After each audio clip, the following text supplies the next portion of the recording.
आज सबसे पहले आज जो हजारों की संख्या में एक जगह आकर के लोग सदस्यता लिए हैं, सबसे पहले जितने लोग आज जुड़े हैं उनका जन स्वराज में हार्दिक स्वागत है, अभिनंदन है। और जो लोग इस कार्यक्रम को सफल बनाने में थोड़ा भी सहयोग किए, चाहे टीम मनीष कुमार सिंह के लोग हैं, स्वराज के जितने भी पूरे जिला कमेटी प्रखंड कमेटी के लोग हैं, उन तमाम लोगों को, और जो राज्य समिति से जो लोग आए, प्रशांत किशोर जी से, जैसे ललन सर आए, आर सर आए, तमाम लोगों का, आदरणीय किशोर कुमार मुन्ना जी पूर्व विधायक आए, तमाम लोगों का मैं हार्दिक अभिनंदन करता हूं, जिन्होंने आकर के हमारे आज के नए जन स्वराजी का हौसला बढ़ाया। और मैं देख सकता हूं कि जितने लोग आज यहां आए, नए ऊर्जा के साथ, नए हौसला के साथ मैदान में उतरेंगे और निश्चित रूप से खगड़िया भी बदलेगा, बिहार भी बदलेगा। आने वाले समय में आप लोग के माध्यम से खगड़िया वासियों को हम आश्वस्त करना चाहते हैं कि जो भ्रष्टाचार चरम पर है उसको नष्ट नाबूद किया जाएगा। जो भ्रष्टाचारी, चाहे वह नेता हो, चाहे वह पदाधिकारी हो, उनको या तो सुधरना पड़ेगा या फिर अपना अड्डा छोड़ना पड़ेगा। ये जन स्वराज का संकल्प है। जन स्वराज बिहार को भारत में फिर से एक पहचान दिलाने के लिए दृढ़ संकल्पित है। आदरणीय प्रशांत किशोर जी की अगुवाई में हम लोग उनका सिपाही, मजबूत सिपाही बन करके खगड़िया में उनके अभियान को जोर शोर से आगे बढ़ाएंगे। अगर वो जिम्मेदारी देते हैं, चूंकि मैं बिहार प्रदेश का शिक्षक संघ का उपाध्यक्ष भी हूं, अगर वो जिम्मेदारी आगे मिलती है, इस अभियान को मैं पूरे बिहार में उस झंडा को बुलंद करने का प्रयास करूंगा। ये मैं विश्वास दिलाना चाहता हूं। और यहाँ जो लोग आज जुड़े हैं उनको मैं विश्वास दिलाना चाहता हूं, जो हमारे आदरणीय ललन बाबू, आर्यन बाबू, किशोर कुमार मुन्ना बाबू लोग आए, उनके गवाही में मैं आश्वास दिलाना चाहता हूं, हमारे जन स्वराजी अगर वो गलती ना करें तो उनके साथ कोई गलती नहीं कर सकता है। ये विश्वास हम दिलाना चाहते हैं। सर, किशोर जी कहते हैं कि जब हमारी सरकार बनेगी देखिए, मैं उनके इस बात को इसलिए समर्थन करता हूं क्योंकि आज आप बोलिए कि शराबबंदी है क्या, आप ही से मैं पूछना चाहता हूं, किसी से पूछ लीजिए, शराबबंदी नहीं हुई। ये दुकान बंद करके होम डिलीवरी शुरू हुई है। शराबबंदी फिर कानून है, लेकिन शराबबंदी है। जब शराबबंदी या तो पूर्ण लागू होनी चाहिए थी, तब अगर वो कहते चालू करवाते तो एक अलग बात थी। चालू तो है ही, सिर्फ दुकान खुलवाने की बात है। होम डिलीवरी तो चल ही रहा है। वो गलत क्या बोले, वो तो सिर्फ कह रहे कि दुकान खुलवाएंगे, चालू तो है ही, कानून सिर्फ हटाएंगे। सब शराब कहाँ बंद है? शराबबंदी कानून जो है, कानून हटना चाहिए, क्योंकि अगर ये या तो पूरी तरह से बंद होना चाहिए, जिसमें नीतीश कुमार विफल रहे हैं।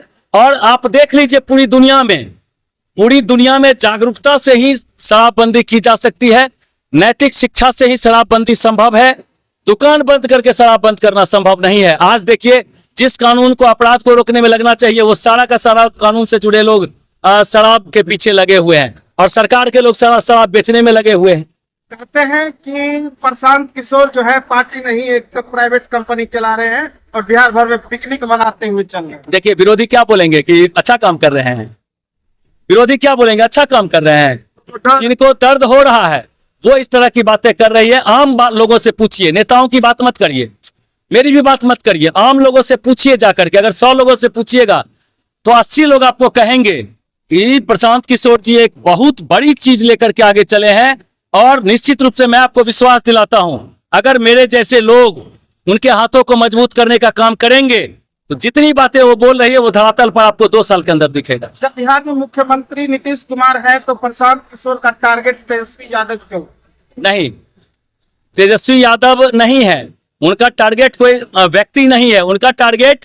पिछला अनुभव है, 90 के दशक का टारगेट है, 1990 से लेकर के 2005 तक टारगेट है, और 2005 से लेकर के 2024 तक टारगेट है।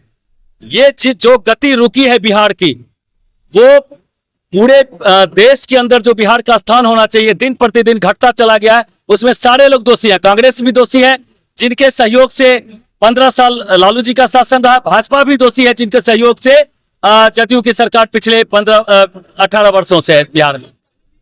प्रशांत किशोर जी बीजेपी और जेडीयू का विरोध उनके नहीं करते हैं जिस तरह से आरजेडी का करते हैं। क्यों? वो तो कहते हैं कि इसमें सारी पार्टियों में जंग लग गई है। वो तो कहते हैं कि 2 किलो अनाज 5 किलो अनाज दे करके सरकार जो है पंगु बनाने का काम कर रही है। रोजगार की बात केंद्र सरकार नहीं करती। वो तो कहते हैं कि मोदी सरकार आप उनके 12 साल के कार्यकाल में पता कर लीजिए कि बिहार के विकास के लिए एक बैठक भी उन्होंने नहीं कहा। वो तो कहते हैं कि मोदी जी जितना पिछले 10 साल में गुजरात में फैक्ट्री लगी, बिहार में एक भी फैक्ट्री लगाने की बात नहीं की है। कैसे नहीं बोलते वो मोदी जी के विरोध में। वो तो कहते हैं कि नीतीश सरकार जो है 2005 और 10 के सेशन को छोड़ दिया जाए, 5 वर्ष के शासन को, तो उसके बाद घुटनों पर रेंगती है, वो मृतप्राय हो गई है बिहार की सरकार। वो किसके लिए बोलती है? वो नीतीश जी और मोदी बीजेपी की सरकार के लिए नहीं बोलते हैं क्या? आप लोग ध्यान से सुनते नहीं है, बदनाम करने का कोशिश करते हैं।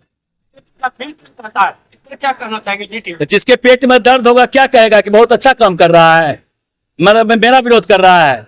वो तो कह रहा है कि एक से एक तीर से 2 निशाना लगाने का कोशिश कर रहा है। बीजेपी का जो विरोध करते रहे थे, प्रशांत किशोर जी अच्छा काम कर रहे हैं, उनको भी बीजेपी के साथ सटा के उनको कमजोर करने का प्रयास कर।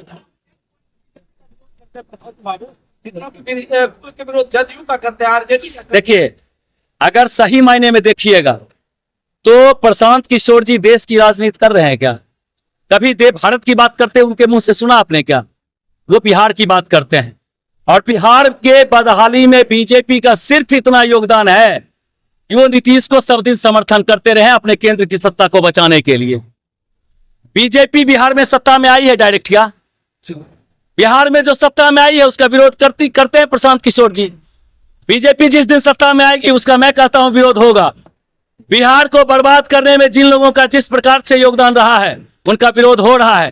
कांग्रेस ने जिस प्रकार से बिहार को बर्बाद करने में सहयोग किया लालू जी को समर्थन देकर के, वो बात प्रशांत जी करते हैं। जिस प्रकार से नीतीश जी को समर्थन देकर के भाजपा ने बिहार को बर्बाद करने में सहयोग दिया, वो बात प्रशांत किशोर जी बोलते हैं। लेकिन डायरेक्ट वो सत्ता में रह करके कुछ बीजेपी की ही नहीं, उसके लिए क्या बोलेंगे प्रशांत किशोर जी? 2025 में क्या मनीष कुमार सिंह जो है उम्मीदवार? देखिए, ये कोई नहीं कह सकते, ये प्रशांत किशोर जी भी नहीं कह सकते कि मेरी टिकट फाइनल होगी। ये फाइनल करेंगे ये जितने लोग खगड़िया में सदस्य बन रहे हैं उनके द्वारा एक सर्वे होगा और उनसे पूछा जाएगा। सारे लोग उम्मीदवार, आप आज सदस्य बनिए, आज आपकी उम्मीदवारी आप दे सकते हैं अपनी। लेकिन जो लोग लाइन में लगेंगे, मान लीजिए 10 आदमी आवेदक होंगे, मैं भी आवेदन करूंगा, ये मैं आश्वस्त करता हूं आपको कि जन स्वराज में टिकट के लिए मैं आवेदन करूंगा। टिकट मिलेगा कि नहीं मिलेगा ये सदस्य तय करेंगे। उनका जब सर्वे होगा, ये 10 आवेदक हैं, इसमें से किसको आप ज़्यादा पसंद करते हैं, और ये जो जितने लोग सदस्य आज जिले में बन रहे हैं वो जिनको ज़्यादा लोग पसंद करेंगे वो इसका ये होंगे।